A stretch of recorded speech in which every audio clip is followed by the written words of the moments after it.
मेरे प्रिय मित्रों, साहित्य के सुधी श्रोताओं, साहित्य मर्मज्ञों, साहित्य की विभिन्न विधाएं हैं जिसके अंदर हमारे जीवन के साथ जुड़े हुए लोगों के संस्मरण भी साहित्य की श्रेणी में आते हैं।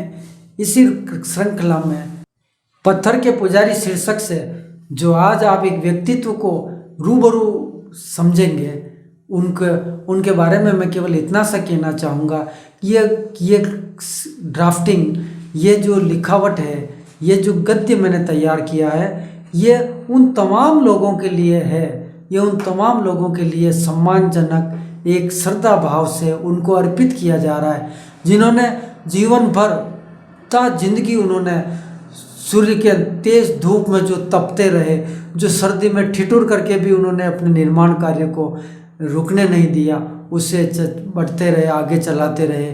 सर्दी, गर्मी, बरसात, कभी वो ऐसे आंधी तूफान, किसी विषम परिस्थितियों के अंदर भी उन्होंने कठिन पुरुषार्थ के द्वारा, व्यक्तित्व के द्वारा और एक भीतर के साहस और मनोबल के द्वारा कि हमें ये कार्य पूरा करना है, ऐसे दृढ़ संकल्पवान उन तमाम व्यक्तित्व के लोगों को मैं एक बार प्रणाम करना चाहूँगा कि आप जैसे लोगों ने इस संसार में कितना निर्माण कार्य किया है। इस तबके के अंदर जितने लोग आते हैं, उन सभी लोगों को अर्पित करता हुआ ये मैं आपके बीच में प्रस्तुत कर रहा हूँ। इसका शीर्षक पत्थर के पुजारी।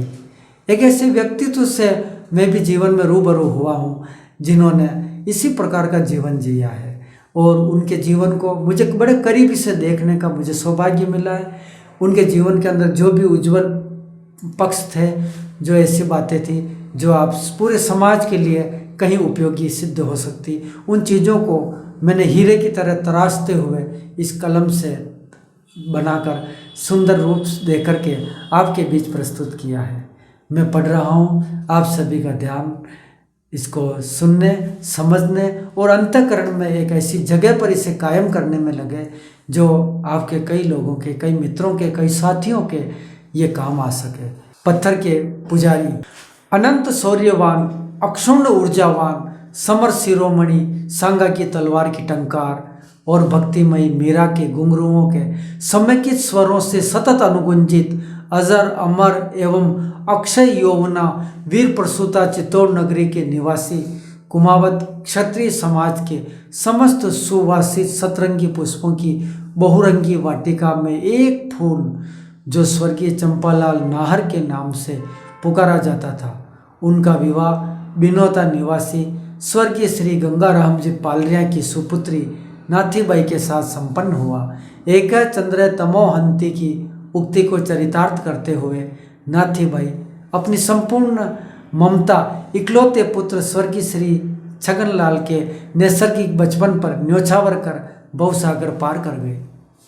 लौकिक रंगमंच पर नाचने को विवश हम सांसारिक कठपुतलियाँ विधाता की अंगुलियों से जीवन पर्यंत बंधे अपने अदृश्य धागों को कहाँ देख पाती हैं। जीवन सरगम के फिर सुर बदले समीपस्थ गठियावली निवासी स्वर्गीय हीराजी सुवारिया की बेटी स्वर्गीय भूरी ने स्वर्गीय चंपालाल जी की जीवन यात्रा को उसी दिशा में एक नई गति प्रदान कर स्वर्गीय चंपालाल जी की द्वितीय जीवन संगिनी बनी। अब इस नाहर कुल में कुल श्री घिसूलाल जी, श्रीमती कैलासीबाई सहित स्वर्गीय छगनलाल जी 3 भाई बहन हो गए। वक्त का कारवां आगे बढ़ता है और समय का सारथी मुखमंडल पर शोभायमान नवांकुरित की भांति मुच्छों की श्यामल रेखाओं को दुर्ग की प्राचीरों से आती हुई सहनाइयों की मन भावन धुन सुनाकर पीपली चौक स्थित स्वर्गीय रोडूलाल जी कुमावत की ग्रस्त फुलवारी की प्रथम कलिका स्वर्गीय चुन्नीबाई के संग पाणी ग्रहण संस्कार हेतु एक आत्मीय आमंत्रण दिया, जिसके अंतिम चरण में श्री केसरीमल, श्रीमती प्यारीबाई, श्री घनश्याम, श्रीमती गट्टू, श्रीमती रामकन्या एवं समस्त परिजनों ने विदाई गीत के साथ अपने सजल नयनों को पहुँचते हुए इस व्रत सामाजिक उत्तरदायित्व को पूर्ण किया। शहर में सर्वचर्चित तात्कालीन शिक्षक चंदनपुरा निवासी स्वर्गीय गणेश लाल जी ब्राह्मण के यहाँ प्रारंभिक शिक्षा ग्रहण कर संवत 2005 से ही अपने पारंपरिक शिल्प कार्य को जीविकोपार्जन का मुख्य आधार बनाते हुए जीवन संगिनी की हथेलियों की गीली मेहंदी से मौन स्वीकृति ले गज हथौड़ा छेनी टांकी करनी सूत सावेल आदि औजारों का थैला कंधे पर धर शीघ्रागमन का वादा करते हुए आपने न जाने किस अबूझ मुहूर्त में प्रस्थान किया कि लगभग 40 वर्षों तक प्रदेश में विभिन्न स्थानों पर विभिन्न प्रकार के निर्माण कार्यों में लगे रहे। नारायणगढ़ के पास स्थित गांव बूढ़ा, जहां आपने 2 युग यानी 24 वर्षों तक अनवरत भवन निर्माण कार्य किया। संवत 2012-13 में स्वर्गीय श्री राधा किशन जी बारीवाल के सानिध्य में चित्तौड़गढ़ शहर से कपासन रोड पर स्थित जातला माता मंदिर निर्माण में और भीलवाड़ा जिले के अरहरे गांव के मंदिर में भी आपको कार्य करने का सौभाग्य मिला। अहमदाबाद स्थित आनंद जी कल्याण जी की मुख्य पीढ़ी द्वारा संचालित निर्माण कार्य स्थल राजसमंद जिले के आमेट एवं नीमच जिले के चिताखेड़ा और मलारगढ़ गांव में आपको स्वर्गीय रोडूलाल जी, स्वर्गीय बंसी जी, स्वर्गीय भैरूलाल जी मोरवाल भिंडरवाले का भरपूर सानिध्य मिला। ससुर जी एवं मिस्त्री जी स्वर्गीय रोडूलाल जी के साथ आपने दुर्ग पर भी कार्य किया। आप विशेषतः मंदिरों के गोल गुम्बज बनाने के निष्णात शिल्पकार थे। सीखने सिखाने की इस शाश्वत पावन प्रक्रिया में श्री जगन्नाथ हुआरिया गटियावली, श्री जगदीश जी नोला जी गायरी दुर्ग, नानालाल जी गोपालनगर आदि अनेक आपके प्रिय शिष्य रहे। चित्तौड़गढ़ शहर के गांधीनगर में आपने लगभग 20 से अधिक आवासीय भवनों का निर्माण कार्य एवं देखरेख करते हुए उन्हें पूर्ण किए। शहर फतेहनगर के उदयपुर रोड पर स्थित लोकप्रिय देवता धूनी वाले बाबूजी की विशेष देवानुकंपा से 7 लड़कियों के बाद पुत्र रूप में जन्मी 8वीं संतान को श्री किशन लाल के नाम से पुकारा जाता है, जिनका विवाह स्वर्गीय श्री बंसीलाल जी के अंदर की तीसरी पुत्री श्रीमती अणछीबाई के साथ संपन्न हुआ। कान्हा, बंटी और शीतल आपके यशस्वी पुत्र पुत्री हैं।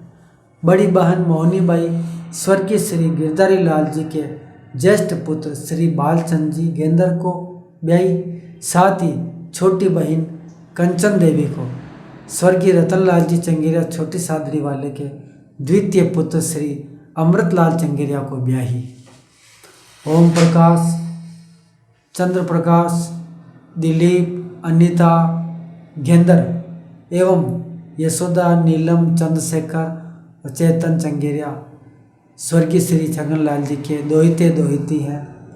रोली, प्रियांशी, श्रिया, दिव्यांशी, मनस्वी, परी, वंशराज आपके पड़ दोहिते दोहिती हैं। इनके मधुर स्वरों से सभी के अंतर्मन सदैव आनंदित रहते हैं। प्रतिदिन ब्रह्म मुहूर्त में स्नान आदि से निवृत्त हो देव दर्शनार्थ फूल पत्ती लेने बाग बगीचे जाना और 4 भुजा मंदिर में प्रसाद एवं तुलसी पत्र चढ़ाना आपकी दिनचर्या के अभिन्न पहलू रहे।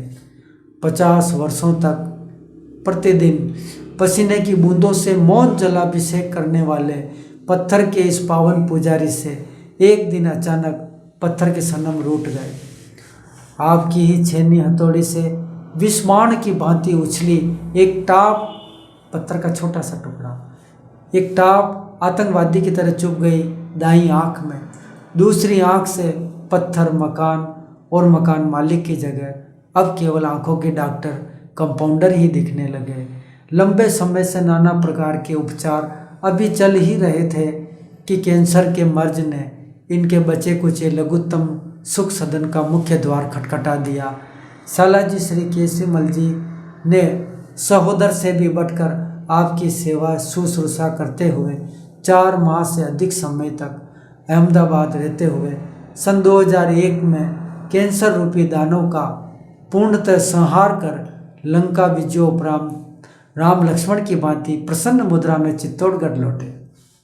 इसी वर्ष 1 अप्रैल 2013 को आपकी जीवन संगिनी स्वर्गीय चुन्नीबाई इस असार संसार को छोड़कर अनंत तारापथ की अनुगामिनी हो गई।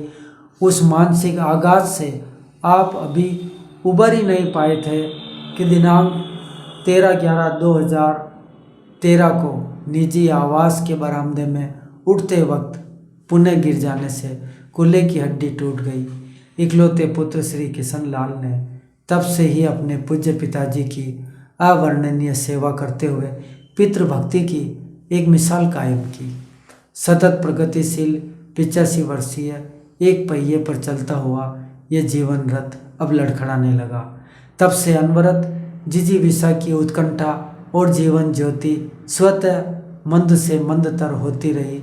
दिनांक 10/12/2013 की दोपहरी भी अभी दूर थी कि आपके प्राण पखेरु हम सबको छोड़कर महाप्रयाण कर गए। 2 छोटी कविताएं आपके बीच में पेश करना चाह रहा हूं मैं, और दोनों कविताओं के अंदर 2 उच्च स्तरीय जीवन दर्शन इसमें है, नेचुरल फिलोसॉफी इन दोनों के अंदर है। देखें आपका मन इन पंक्तियों को कितना सम्मान और तवज्जो देता है। पंक्तियाँ इस प्रकार हैं, 2 छोटी छोटी रचनाएं। प्रथम रचना मैं आपके बीच में पेश कर रहा हूँ।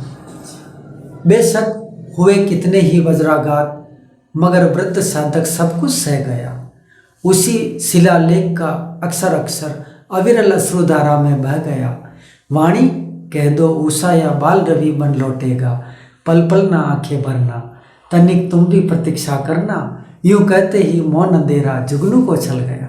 दूसरी कविता इस प्रकार है। बरसों तलक कोई मौन अंगारे सा जलता, कोई खामोश शबनम बन गलता है। तेज दोपहरी बाद थका हर अथक दिन कर, धीरे धीरे अस्ताचल को डलता है। अब क्यों किस पर कोई इल्जाम लगाए, हर मौत महज एक बहाना है।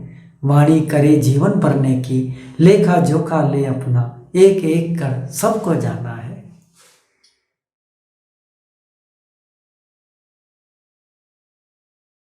हमारे YouTube चैनल को सब्सक्राइब करें और बेल आइकन को दबाएं ताकि आपको नोटिफिकेशंस मिलते रहें।